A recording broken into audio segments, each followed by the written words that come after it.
Hello, everybody. Welcome back to my channel. Being fantastic day. Today, we're reacting to a trailer that just dropped about Diablo 4. It's called Into the Endgame. I have no clue what it is. I just saw it and I'm just recording my reaction. I sure do miss that game though. Wish they'd bring back the beta at least. Oh, that's loud.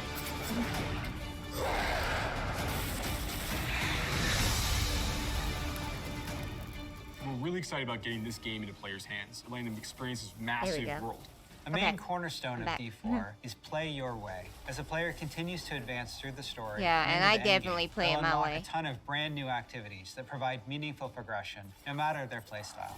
Okay. Players will be able to keep progressing in the narrative of the game. Alongside that, the whole team has worked on crafting a variety of different experiences. Let me know in the comments what is your favorite.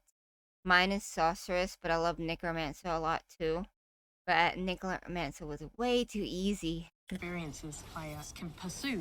We're going to have an entire world of Sanctuary for our players to offer. There's going to never be an absence I like your of something hair. to do. After the player has Very finished pretty. the campaign, there's a lot more game to go and participate in.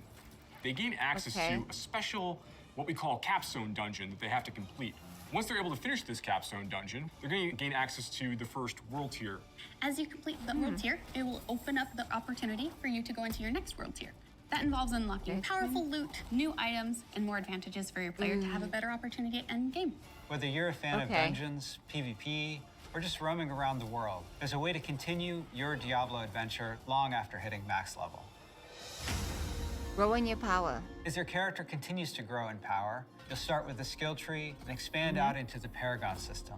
A lot of the choices the players make are grounded on skills themselves and the fantasies associated with those skills. Paragon is one place where we allow you to have a lot more depth, a lot more customization, Okay. many more options as you go. That's You pretty can cool. rotate the board, so you can choose a different path if you're like, I want to do more strength-based things, or I want these particular boons or glyphs. You can chart your path through it, and they're really a way for you to keep expanding your character and making it uniquely yours. Okay. Similar to the Paragon boards is the Codex of Power. It's an in-game system that I holds saw the that, aspects yeah. related to the character. You are able to Pretty complete cool. a dungeon, and they will have a chance to drop an aspect that you can pick up. And what this allows players to do is take items they're finding in the world and make them more powerful, turn them into legendary items. It's really special to discover what kind of playstyle really means the most to you. Nightmare dungeons. Every part of Sanctuary is fulfilling and satisfying. Dungeons in particular are really close to my heart. Nightmare dungeons are going to give the players the opportunity. Now, I didn't have any issue with dungeons. A lot of people said it was repetitive. I guess I didn't go into a lot of dungeons, but the ones I went into looked really cool and all looked different. I mean, Diablo itself was kind of repetitive in the whole background stuff being all creepy and, just hell. I don't know. I didn't understand the whole, anger behind dungeons. I like their To dungeons. experience a dungeon that they might have already experienced in their past playthroughs. They'll enter the dungeon with a found sigil that alters the playstyle and the intensity of the dungeon. They're more difficult, and they have additional objectives, and then they also have affixes, which add a degree of difficulty for you and your group to work through. Okay. One of my favorite affixes that you can find in Nightmare Dungeons is actually called Hellgate. Occasionally, these portals will open up throughout the area that will just pour out different monsters that aren't native to that region for you to also be dealing with while you're trying to handle everything else inside the dungeon. That sounds There's really over cool, 120 though. dungeons to play through and find in Diablo 4, 120? and Okay. any one of them can become a nightmare dungeon by finding a nightmare sigil and then using it to activate the nightmare version I'm of that guessing dungeon better space. loot Everything's drops a little in a darker, nightmare everything's more difficult. dungeon. It's going to add a little bit of a twist of flavor on your You hear nothing particular about loot. In-game exploration. There's some targeted activities in Diablo 4 that suit what you're feeling in the mood for. The Forces of Hell are starting to have more influence in certain parts of Sanctuary in the vast interconnected overworld of the experience. And as the players are going into Helltide areas, they're going to find even more powerful monsters.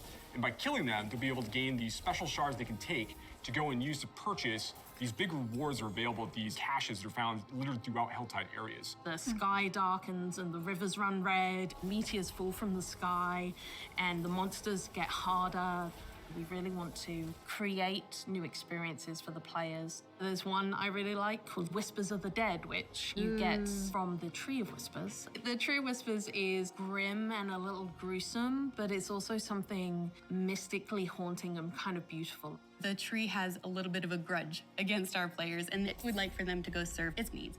So you're going to go serve these bounties, gather different rewards, different items, and bring them back to the tree in hopes that it can exchange you something really meaningful. That is cool. Maybe you're going to go to the Fractured Peaks and take out some werewolves that are rampaging in a town. They're contained activities that you can do alone or in a group. We really wanted to create variety for people to be able to spend time where they wanted to in the world. It's very cool the way it's been put together, and I can't wait for people to see it, to be honest.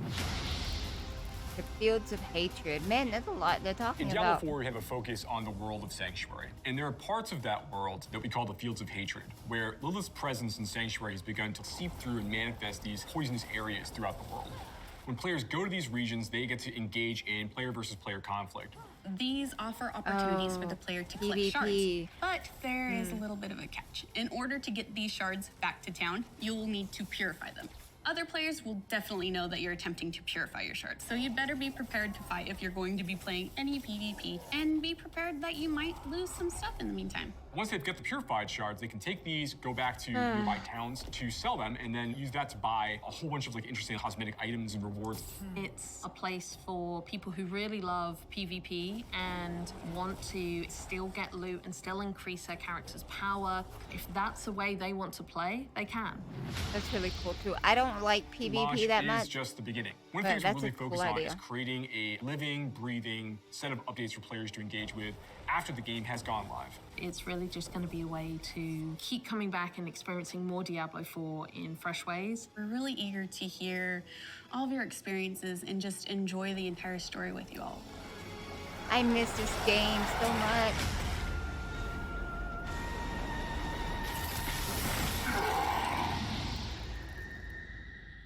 I wish it was out now. But yeah, that was really cool. Alrighty, guys. So that was the new Diablo information that they dropped today. Let me know what you thought about it in the comments below. And if you're new, please like, subscribe, ring the bell for notifications. Thank you all so much for watching. You have a good day, night. Bye-bye.